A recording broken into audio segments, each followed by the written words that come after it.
You ask Tiger to solve. This deals with linear equations with one unknown.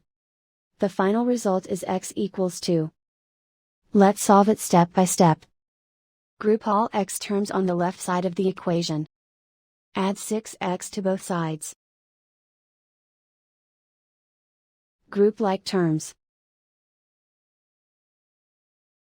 Simplify the arithmetic. Group like terms. Simplify the arithmetic.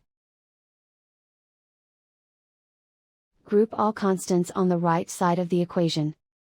Add 6 to both sides. Simplify the arithmetic.